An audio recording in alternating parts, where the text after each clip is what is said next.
La semana pasada estábamos estudiando sobre la cosecha, que dijimos que en la lista de los mandamientos que el Eterno ordena, enseña, encontramos que número 1 es hacer la fiesta de las cabañas. Número 2 es celebrar el tiempo de la cosecha del fin del año. Y por último, prepararnos para la alegría. Entonces, en esta hora vamos a tomar lo que debió haber sido como número 1. Es la fiesta del Sukkot. Así que les invito, vamos a buscar en el libro Kadosh, Levítico capítulo 23, y vamos a leer en el versículo 33 al 36.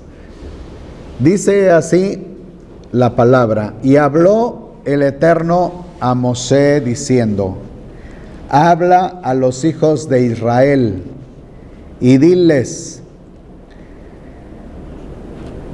el día 15 de este mes séptimo es la fiesta solemne de las cabañas para el Eterno durante 7 días.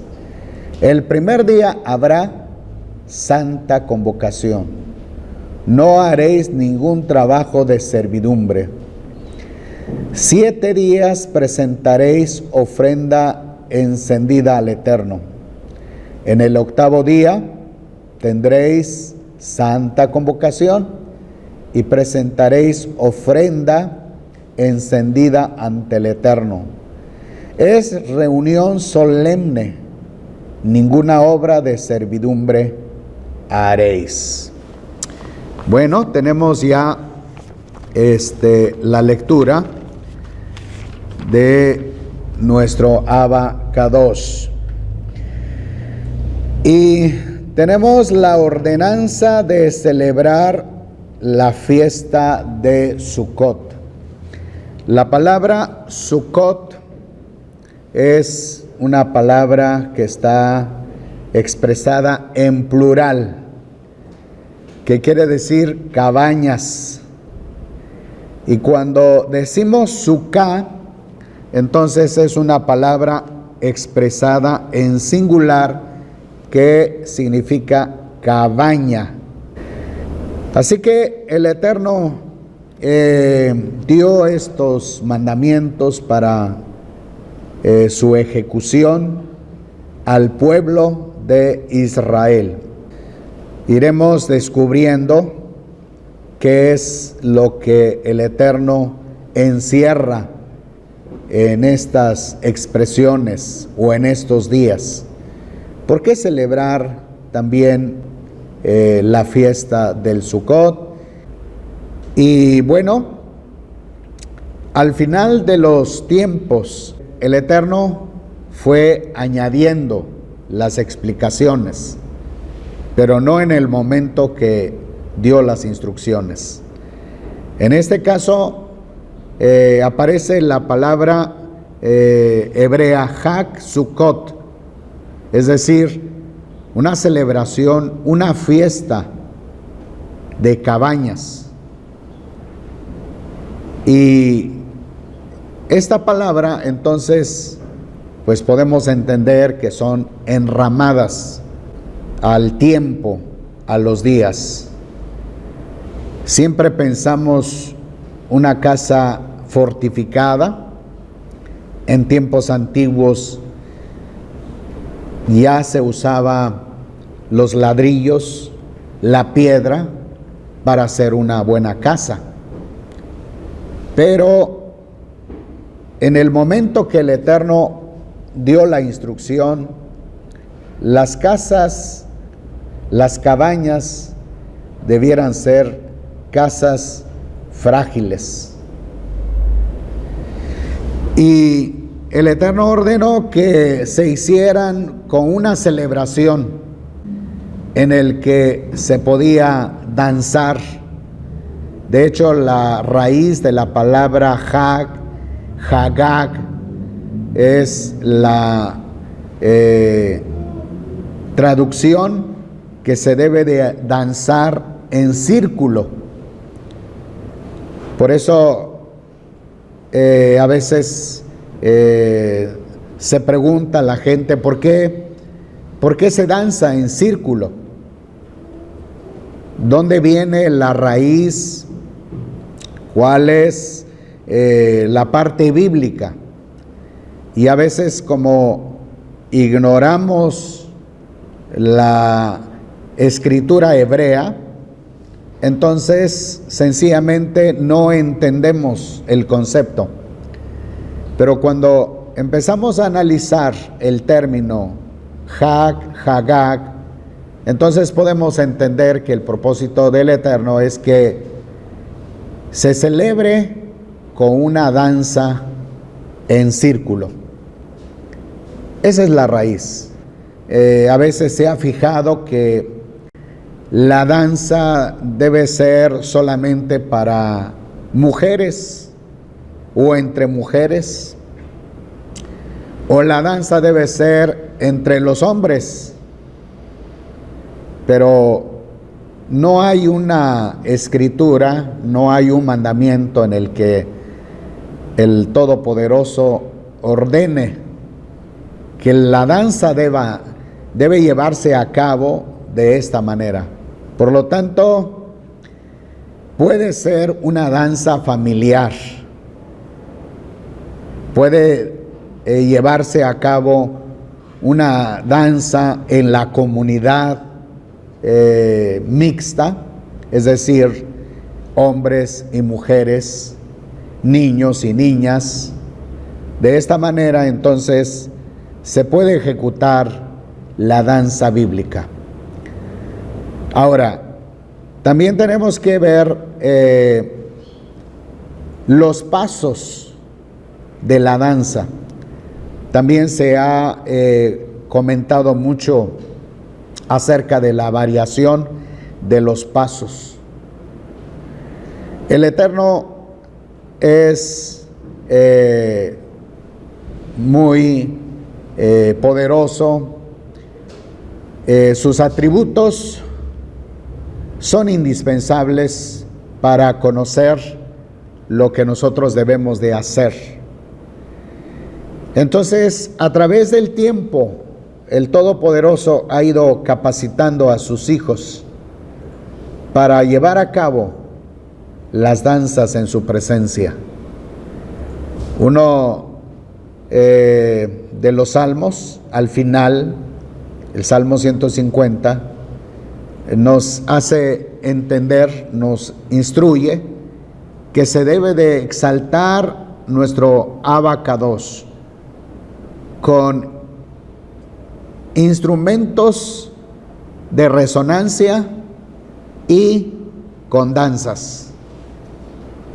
Entonces, para esto el Eterno también formó a los sacerdotes, a los levitas, que enseñaron la alabanza del Todopoderoso a la comunidad. Y de esta manera, pues, tenemos entonces que personajes levitas que a través del tiempo, y mayormente en los días del rey David, él capacitó, él dio instrucciones para que hubiera hombres dedicados especialmente a la alabanza,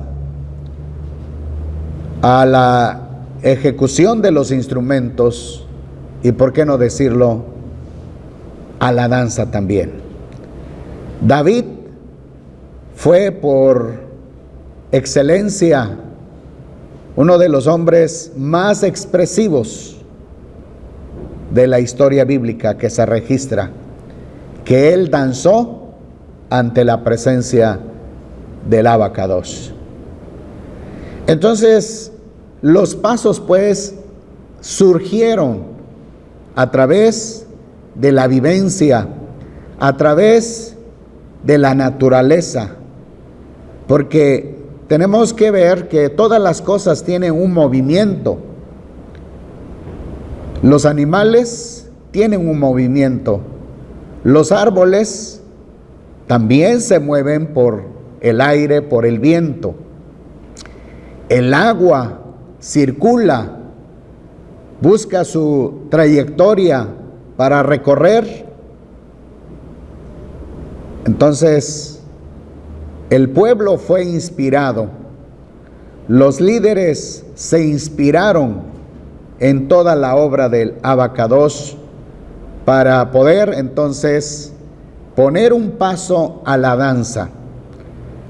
La danza que se asemeja a los pasos de un cordero, la danza que se asemeja al recorrido del agua, de los ríos, y así podemos hablar una serie de ejecuciones al servicio del Abacadosh. Les hago este comentario porque de una manera tenemos que orientar, de una manera tenemos que aclarar sobre el origen de los pasos. Tenemos la palabra del Abacadosh por excelencia. Entonces, de la palabra recibimos la inspiración, recibimos la esencia. Por lo tanto, aquí da el Abacadosh el mandamiento, Hag Sukkot, la fiesta con danza a las cabañas, habitar en las cabañas. Entonces, vamos a continuar ahora lo que tenemos que observar. La fecha, primeramente dice que la duración debe ser 7 días. Y debe empezar con, aparece aquí Santa Convocación. En la Biblia hebrea dice Mikra Kodesh. Mikra quiere decir una reunión. La palabra Mikra significa también estar juntos estudiando la Torah. Esa es la raíz de la palabra Mikra. No solamente es congregarnos y estar sentados, sino también estudiando la palabra de nuestro Abacadosh. Otra cosa tenemos que hacerlo, es un día apartado. Ese día no debe ser tocado por nada. Es un día muy exclusivo para nuestro Abba. Entonces, se especifica que debe ser el primer día y el 8º día, en este caso. Muy bien. Otra cosa que debemos de mirar en este lugar es ofrecer ofrenda encendida durante 7 días. ¿Qué significa esto? El oferente, el creyente debe llevar el producto del campo de cereales que haya cosechado al sumo sacerdote. El sumo sacerdote es el encargado para mecer delante de la presencia o quemar también todo lo que se considera el fruto del campo en las manos del oferente.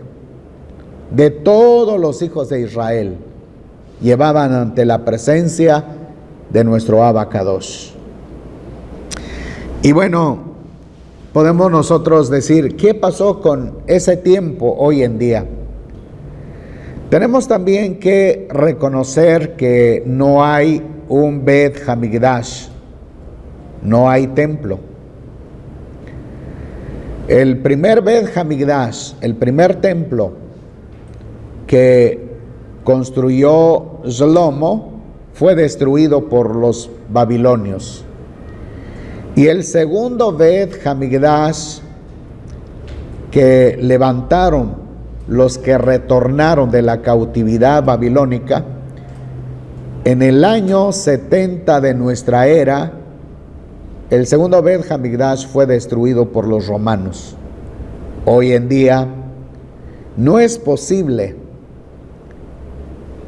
celebrar, llevar a cabo esta ofrenda encendida en forma literal, porque para eso se requiere un Bet Hamikdash y también se requiere un sacerdote. Y como no tenemos estos dos elementos principales, y decimos entonces, ¿qué es lo que debemos de hacer?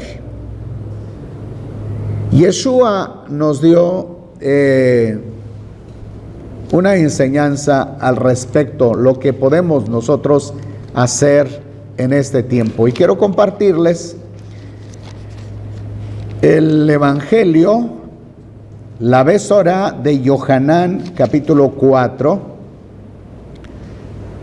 Y quiero leer de esta manera el versículo 23. Desde el 21, dice, Yeshua le dijo, mujer, créeme que viene una hora cuando ni en este monte ni en Jerusalén adoraréis al Padre. Vosotros adoráis lo que no sabéis. Nosotros adoramos lo que sabemos, porque la salvación viene de los Yehudim. Pero viene una hora, y ahora es cuando los verdaderos adoradores adorarán al Padre en espíritu y en verdad, porque también el Padre tales adoradores quiere que le adoren. Elohim es espíritu, es Ruach, y los que adoran deben adorar en Ruach y en verdad. Hasta aquí la lectura. Tenemos entonces la oportunidad nosotros de expresar nuestro gozo, nuestro entusiasmo, nuestro regocijo a nuestro Abacados en todo momento, en todo lugar, a través de nuestro Yeshua HaMashiach, que es nuestro mediador al Padre.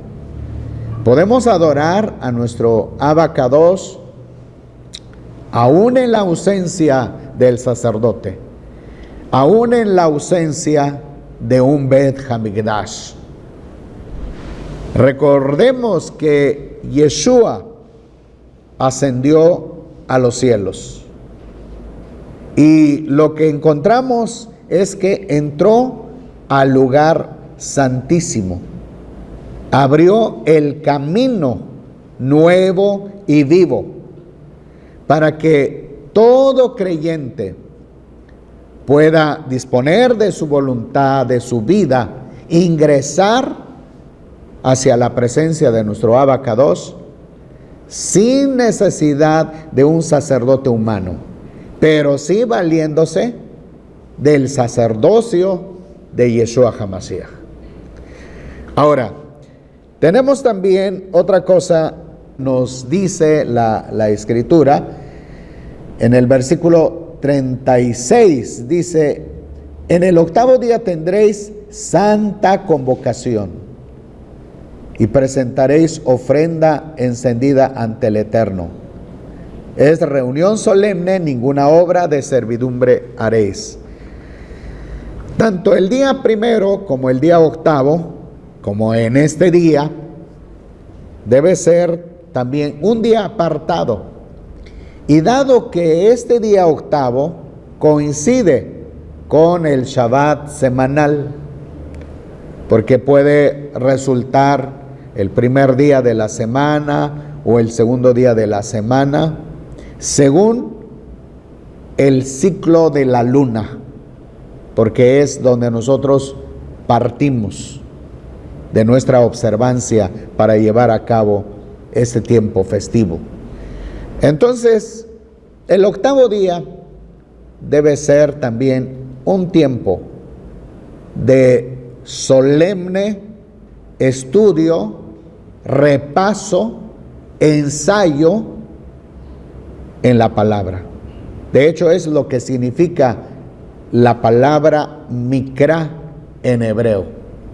Es repasar, es ensayar, es estudiar. La palabra mikra. Codes porque es algo apartado, un día apartado, un día exclusivo. Nuestro Abacados está hablando en una manera personal, individual, en el que nosotros podemos disponer ese tiempo para exaltar, para alabar a nuestro Creador. Muy bien. Ahora tenemos que continuar. El versículo 40 dice: el primer día tomaréis para vosotros fruto de árbol selecto, ramas de palmeras, ramas de árboles frondosos, sauces del arroyo, y durante 7 días os regocijaréis en presencia del Eterno vuestro Elohim. Muy bien. Tenemos entonces ahora las 4 especies. Así se ha tomado por la comunidad judía rabínica. Nuestros hermanos entonces lo han considerado como las 4 especies. Lo primero que tenemos entonces aquí en la escritura es fruto del árbol frondoso. Aunque nuestros hermanos también que he mencionado usan solamente el fruto que se conoce como la sidra. Es la única fruta entonces que ellos tienen como legal dentro de la fiesta de las 4 especies. Número 2, tenemos nosotros aquí ramas de palmeras, es decir, las palmas que producen dátiles, la fruta que se llama dátil. Tercer especie tenemos ramas de árboles frondosos. 4, sauces de arroyo. Y tenemos que entonces considerar esto que es las 4 especies que abundan sobre todo en la parte de la tierra de Israel. Pero ¿es acaso que el Eterno también hace una legalización de una fruta específica? ¿Es acaso que tenemos que considerar que tiene que ser el limón o la sidra la fruta única de un árbol? No aparece, no dice en realidad ni la raíz hebrea qué fruta es. Pero podemos nosotros entonces imaginarnos la tierra de Israel, lo que se produce. Se produce las uvas, por eso se habla de viña. Se produce el granado, la granada. Entonces, encontramos también higos. La escritura registra muchas frutas. Entonces no podemos ser muy legalistas en cuanto a este punto. El Eterno ordena simplemente que se tenga estas cosas, fruto de árbol selecto, un representativo. Hay muchas frutas, entonces tenemos que crear esto en nuestra mente y no manejar un concepto de una filosofía de ciertas creencias. Por ejemplo, el pueblo judío piensa en la sidra. ¿Por qué la sidra? Entonces la sidra asocian con la fertilidad, con la familia. Y la Escritura no habla de ello así. Porque si hablamos de la familia, de la fertilidad, viene del Abacados.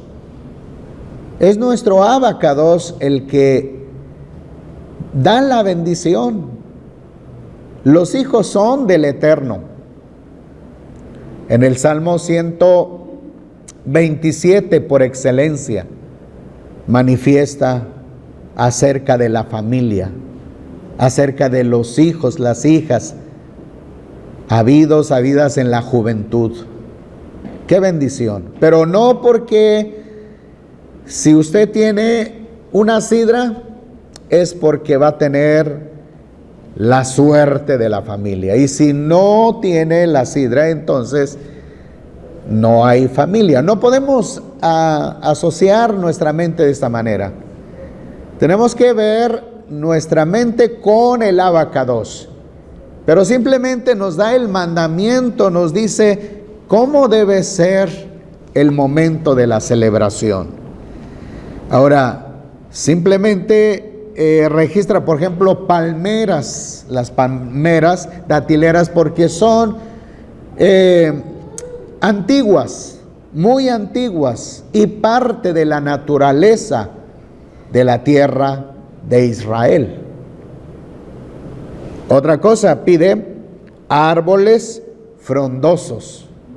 No podemos decir, tiene que ser el mirto. Es exclusivamente el mirto. El Eterno ha creado en la naturaleza, en el mundo, porque de Él es la tierra y su plenitud. Los ríos, los mares, las especies, todo es de Él. Entonces nos ha dado abundante vegetación de la naturaleza para que tomemos en cuenta todo esto. Sauces del arroyo son árboles que crecen entre los arroyos, subsisten, viven solamente del agua.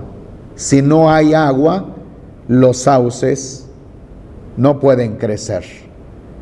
Y recordemos la enseñanza de la semana pasada, hice mencionar la situación física de la tierra de Israel.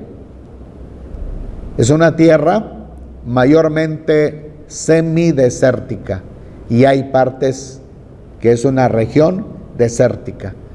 Pero también hay lugares donde circula el río, los riachuelos. Entonces el Eterno ha hecho producir ciertas plantas en esos lugares. Número que sigue, dice la Escritura, estaréis alegres por 7 días. Todas estas cosas que podemos nosotros mirar sobre las cabañas, quizás cuando se levanta una cabaña, habiendo estado acostumbrados de una buena casa, habitar durante largos meses en una buena casa y llegar al punto, al mes, al séptimo luna, a los 15 días edificar una azúcar. Entonces tenemos que crear en nuestra mente, tenemos que prepararnos, tenemos que anticiparnos para poder ejercer nuestra vida durante una semana dentro de una azúcar. Pero el Eterno es tan maravilloso que nos hace encender en nosotros la alegría, y que la alegría podemos depender de Él mismo, pero también ha puesto la naturaleza, como en este caso las 4 especies, para que adornen la azúcar y estemos contentos. De hecho, este tema voy a dejar para la tarde. Quiero pasar entonces al versículo 42. 7 días moraréis en Sucot. Todo natural de Israel morará en Sucot. Se tiene que entonces adaptarse en ese tiempo, en un espacio de 7 días. Es un corto tiempo, ¿no?, que el Eterno elige para su pueblo Israel. El Eterno tiene un propósito: concientizar al pueblo, hacerlo entender que sus antepasados vivieron en cabañas, en enramadas, y no tuvieron la oportunidad de hacer una buena casa, una casa fortificada, sino que pasaron la mayor experiencia de transitar en el desierto primero y levantar cabañas. Las cabañas representan una casa frágil, de corta duración. Eso es lo que tenemos que conocer. Imaginémonos si los hijos de Israel hubieran construido casas muy fortificadas en el desierto. El desierto de Sinaí no pertenecía a ninguna nación. Por eso nosotros podemos mirar, por eso nosotros podemos entonces ver que el pueblo, nadie lo persiguió en el desierto durante los 40 años, porque no era propiedad de nadie. Pero tampoco el Eterno quiso mantener a su pueblo en ese lugar, sino quiso dejarlos un momento. Y precisamente esos 40 años no fue por asignación de nuestro Abacados, sino fue a consecuencia de la desobediencia. En ese tiempo de 40 días, cuando se asignaron 12 hombres sacados de cada tribu para ir a ver, a supervisar la tierra prometida, y regresaron solamente 2 con un mensaje positivo de nuestro Abacados, y 10 se rebelaron. Esos 10 contaminaron la mente de toda la población, y por lo tanto el Eterno no permitió que entraran pues a la tierra prometida. Y en ese tiempo de 40 años, esa generación que salió de Egipto murió en el desierto. Ahora, esto sirva pues un tiempo de recordatorio para las nuevas generaciones.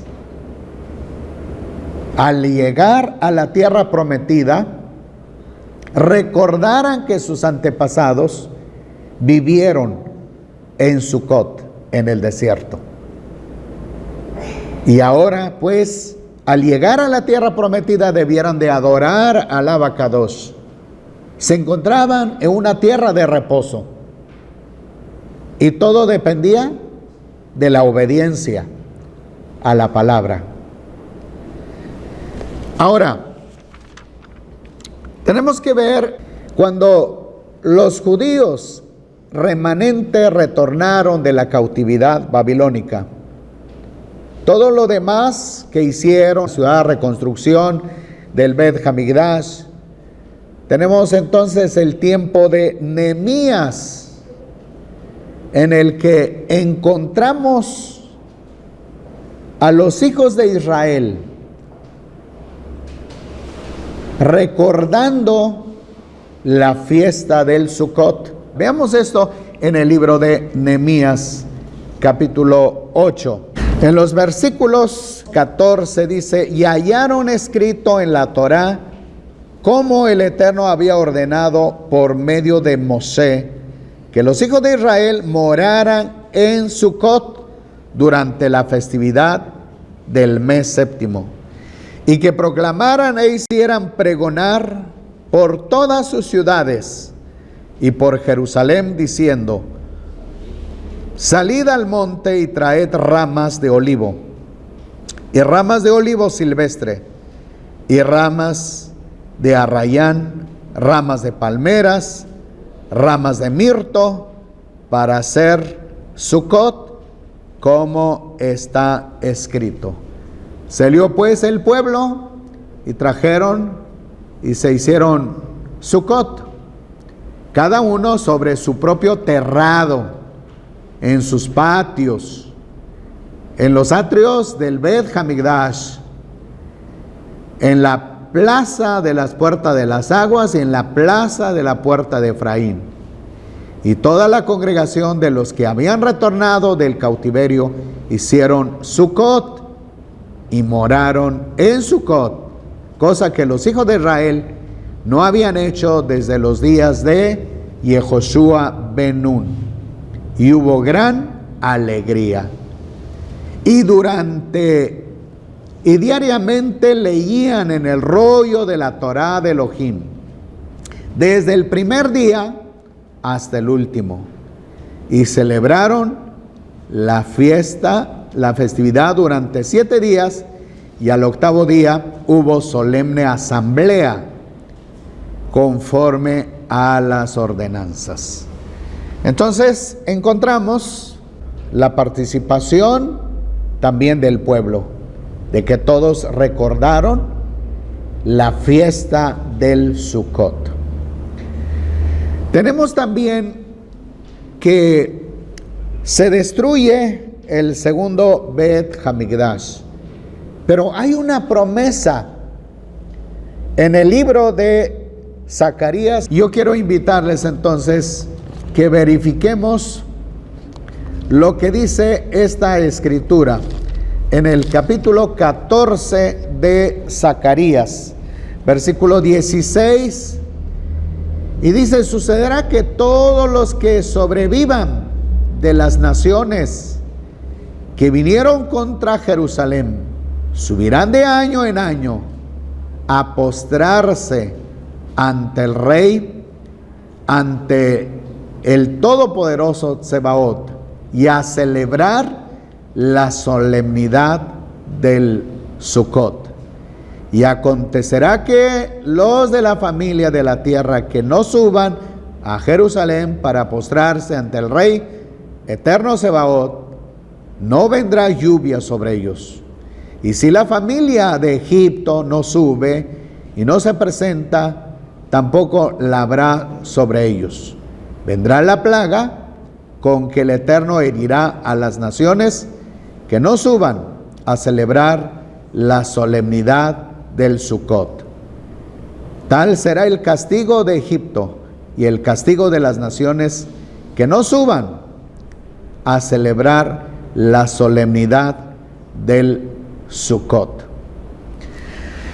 Tenemos entonces que esta festividad va más allá del tiempo que nosotros conocemos, de lo que está registrado. Tenemos el registro del Tanaj y el registro también de Seferim Besorá, las escrituras de las buenas noticias, desde Mateo hasta Revelaciones, y no encontramos la aplicación de Zacarías capítulo 14.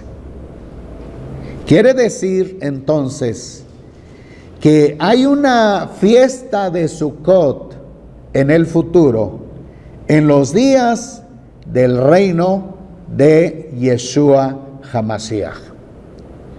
La escritura en la profecía registra este último evento para el futuro. No menciona el Pesaj, no menciona Shavuot, menciona más el Sukkot, porque esta fiesta es la que termina entonces con el objetivo del Abacadosh de llevar a cabo sus propósitos eternos hasta el final de los días. Tenemos entonces que tomar en cuenta y repasar sobre todo esto, amigos, amigas, la palabra Mikra Kodesh. Les dije hace un rato que la palabra Mikra significa primeramente una asamblea en el que debemos de ensayar, en el que debemos de danzar, en el que debemos de repasar, en el que debemos de estudiar las palabras, los mandamientos, los escritos que nos dio nuestro Abacadosh.